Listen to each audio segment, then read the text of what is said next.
Austin Strawstone. Finally, a podcast for losers like you. Hello, everybody, and welcome to Ripped Picks Episode 2. Today is September 2nd, and we have a lot to go over. Let's go over our stats. YouTube, we have 19 subs. Shout out to all of you. And if you have not subscribed, subscribe down there and then hit that little bell thing. Then it'll tell you whenever we have some uploads. YouTube views, we are at 300. Facebook, 169 likes. And on Twitter, 5 followers. I asked some people for some feedback, and feedback is what we got. Let's look at this. Dear Justin, your show is not very good. Okay. Hey, bro, this is worse than when you thought you could rap. The show looks good, dude.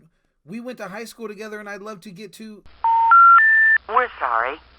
You have reached a number that has been disconnected. Next one, I'm going to skip that one. That one's just really mean. And last one, use the punch board more. Fair enough. We can do that. But enough of that. Let's talk about baseball and baseball playoffs. So this is the baseball picture, or the playoff picture as of right now. Let's break it down division by division.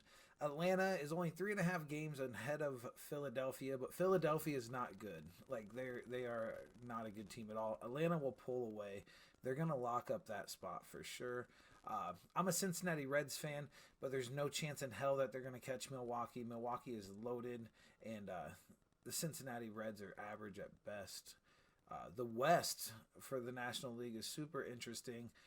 Right now, I believe the Dodgers, this is like a day old, so I believe the Dodgers are either like a half game back or 1.5 games back, but in my opinion, they're the far superior team to San Francisco. San Francisco's good, though, but the Dodgers, man, their bats are just crazy, and they got a couple starting pitchers that absolutely kill it. So let's go over to the American League. Tampa Bay. Clear lead in the AL East, but the Yankees are dangerous, man. The Yankees are going to get a wild card spot, but I can definitely see them challenging for the division as we move forward. The AL Central, the White Sox have that locked up. I mean, 10 games. I know we have a lot of season left, but come on, man. Come on, man. The AL West, Houston's weird. Super weird. And Oakland and Seattle are really good. There's a lot of season left. I can see the AL West getting pretty muddy. Houston's super bipolar. They're either the best team in the league or they absolutely suck. And I've seen them lose to some pretty bad teams lately.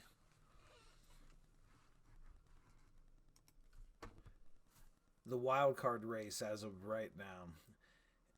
Obviously, that first wild card spot's either going to go to the Dodgers or San Francisco by a long shot. They're both either 11.5 or 12.5 games ahead of Cincinnati in that. San Diego and St. Louis and Cincinnati are all right there. I think all three of those teams are far better than Philadelphia and New York. I don't think they're going to come into play. I can see San Diego getting that second wild card spot, even though I wish it was the Reds. I'm not really believing in the Reds right now. All right, let's look at the American League.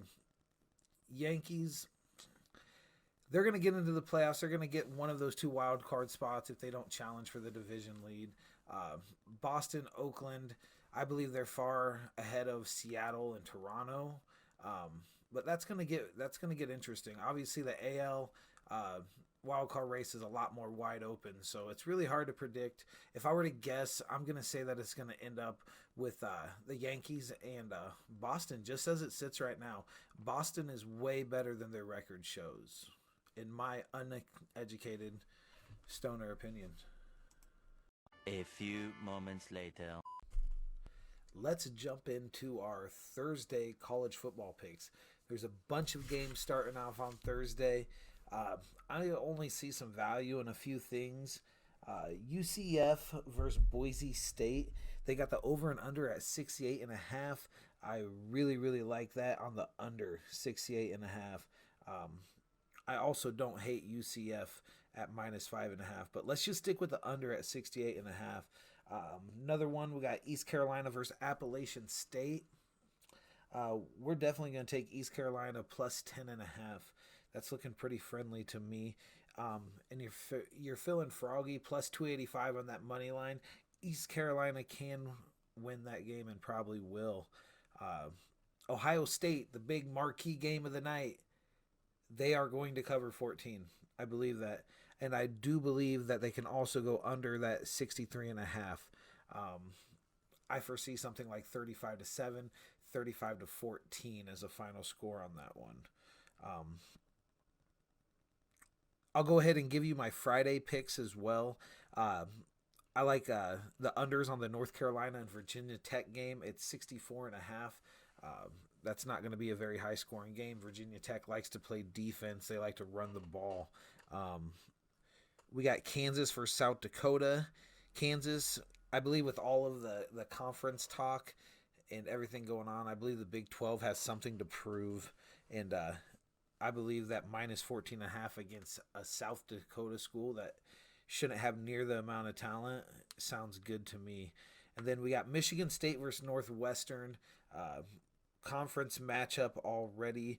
That's going to be a tough game. I don't see it being an exciting game. Michigan State's getting 3 points. I like that. I like those 3 points on that one. It's going to be a close game.